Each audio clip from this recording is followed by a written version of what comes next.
The Soulful Lament of Janis Joplin. Fantastic.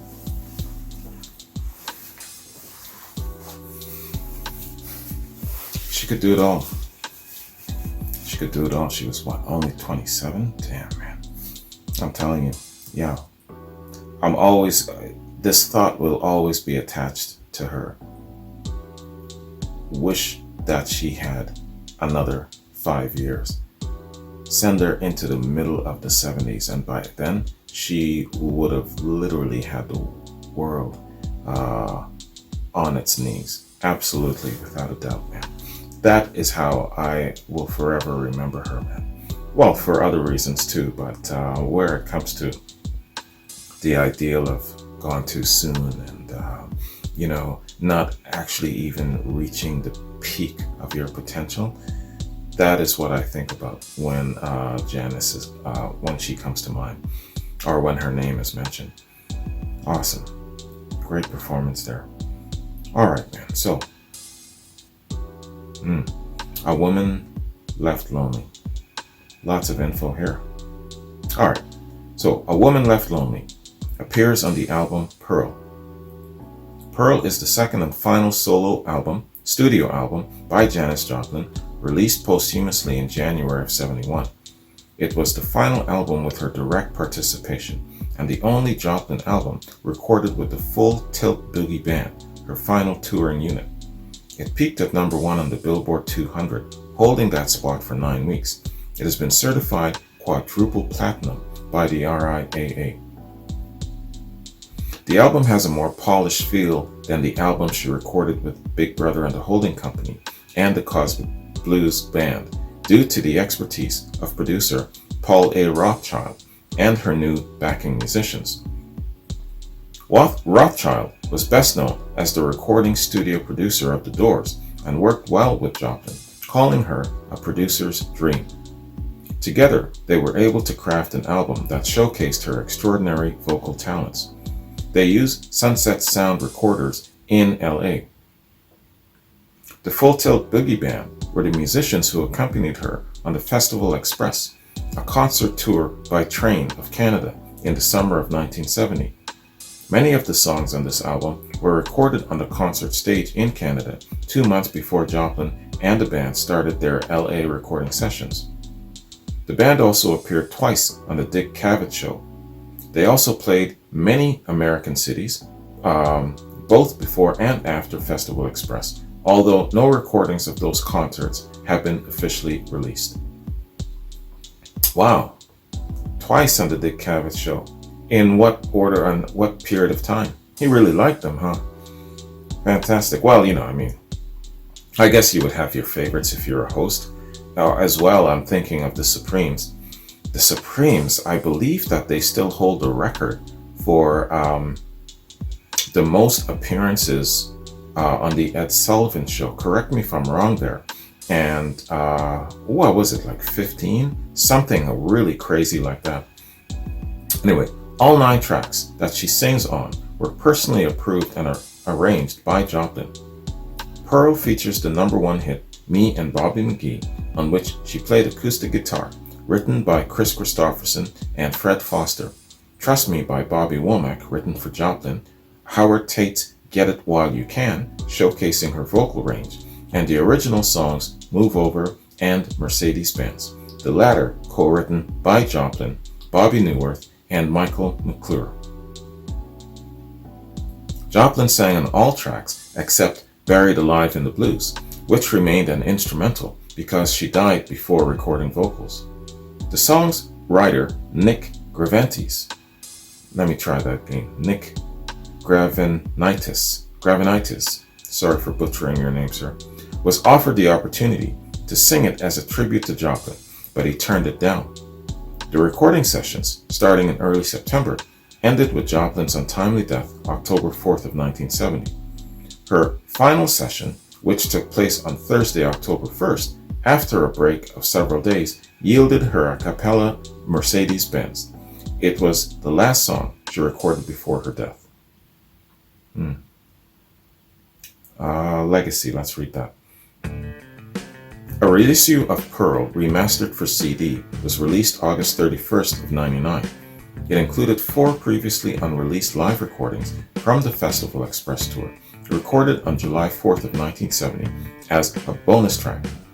In 2003, the album was ranked number 122 on Rolling Stone magazine's list of the 500 greatest albums of all time, moving to 125 in a 2012 revised listing. A 2-disc Legacy edition appeared on June 14, 2005, with bonus tracks including a birthday message to John Lennon of Happy Trails and a reunion of the Full Tilt Boogie Band in an instrumental tribute to Joplin. The second disc included an expanded set from the Festival Express tour, recorded between June 28 and July 4th of 1970. The album was reissued a third time on disc in 2012 as the Pearl Sessions. It contains alternate takes of the songs that constituted the Pearl vinyl album when Columbia Records released it in 1971. Recordings of Joplin and Paul Rothchild talking between takes gives the listener insight into their creative musical process. That would be really cool to listen to. Okay, and so that is Wikipedia Song Fact Info on this fantastic song, A Woman Left Lonely. And Elaine, I believe that you said in your note to me that this is your personal favorite Janis song. I don't have to wonder why, man. Fantastic. All right, so that concludes my reaction and review of yet another Janis quad. First one, of course, being her Gone Too Soon, and now this one. Fantastic, man. I did say that I wanted a little bit more insights into Janis and her music and her talents and her motivations behind the music and whatnot.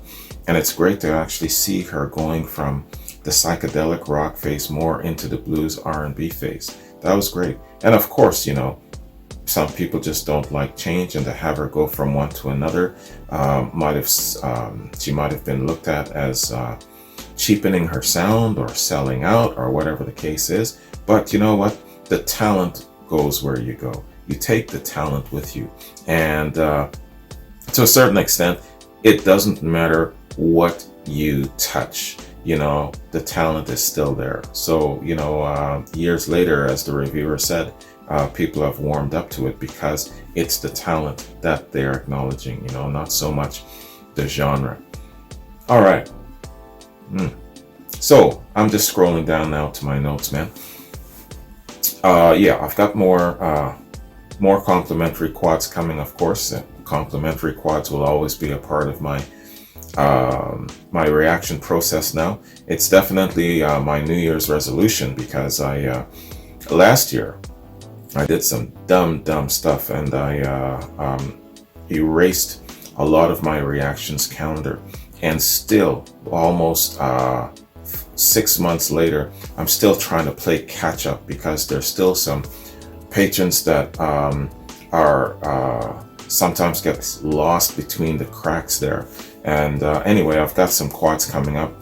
Got one for Tammy, got one for John, got one for Ron, and some of my newer patrons. So in regards to newer versus older patrons, if you are a patron and you've been with me for more than 2 months and you haven't seen your complimentary quad yet, that means that you've fallen through the tracks, and I'm still trying to play catch up and patchworks and trying to get caught up to all that damage that I did with erasing my reactions calendar. So please get a hold of me, and I will definitely make your complimentary quad priority and go from there.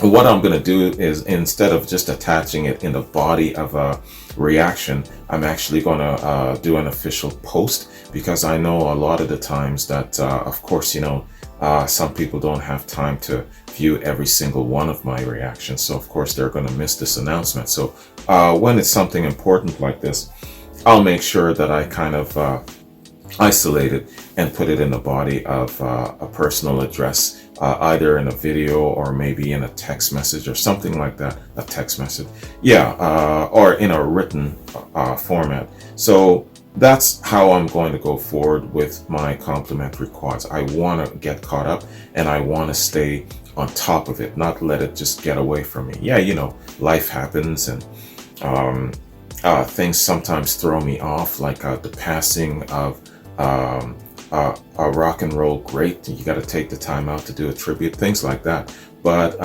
if you stay on top of it, it won't get that far ahead of me. So I want to get ahead of it. I want to get back to where I was last summer, where I was 2 or 3 weeks ahead, and I had all of them queued, and they would automatically publish themselves and upload. So that's my goal, to be on top of it like that, and to be a couple of weeks ahead. So that's my New Year's resolution. So wish me Godspeed on that. Now, Artist of the Month, yeah. So more on that. Neil Young is the Artist of the Month, and I am just trying to, and thank you very much to everyone. I'm trying to kind of get an idea of all of the information given. I was saying to myself, well, Neil Young's got a great, vast career and a great array of music. Chronologically, I'm not even going to scratch the surface, covering one album to the other, and at best I might be able to get maybe 7 or 8 full album reactions done if I'm really focused.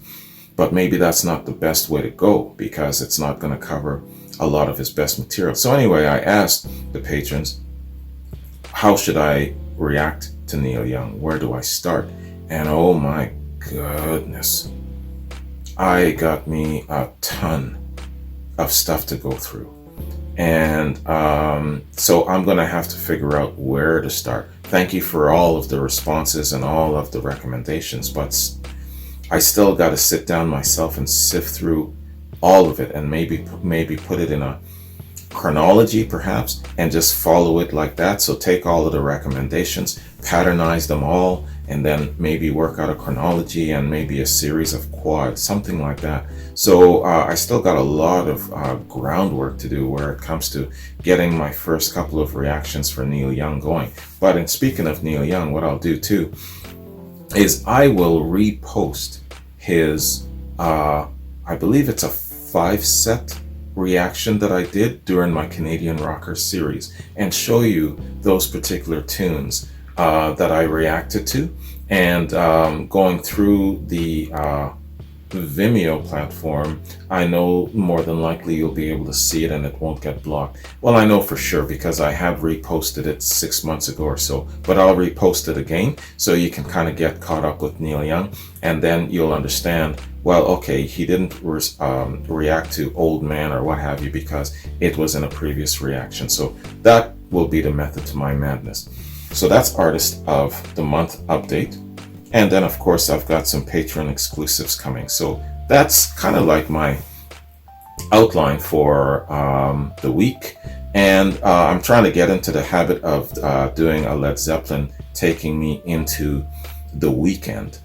So like a Friday, Saturday, or maybe a Sunday, depending on the timing I've got. So I'm trying to kind of land Led Zeppelin around the weekend. And that keeps me on par with doing one reaction weekly and going from there. And I'm just going to pleasantly bypass some of my Led Zeppelin enthusiasts who insist that I do more reactions. No, I'm going to do one a week as I've always done. So that's all I'm going to say about Led Zeppelin. So, man, back to Elaine and back to Janis here.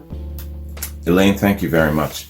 This was an excellent quad, man, giving me more in-depth insight into Janis, Janis, and also the music that made her such a legend in such a short period of time.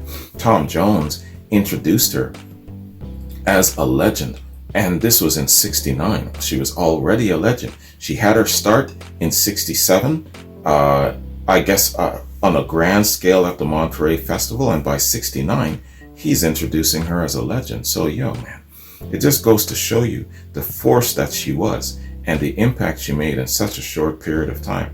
Fantastic. So I'm definitely open to doing more Janis down the road. And speaking of Janis, she has threatened the top 5 once. And this, the top 5 for Artist of the Month, I'm talking. And this was back last October. So she has been in and around Artist of the Month. But I think for Janis, it's probably best just to do a series of quads. So let me know what you might want to see where Janis is concerned that I haven't done before. And we'll go from there. And like I said, I'll make sure that I upload her Gone Too Soon so you can kind of compare what I've already covered, all right? Okay, have yourselves a great day, and I'll catch you in my next complimentary quad. Peace.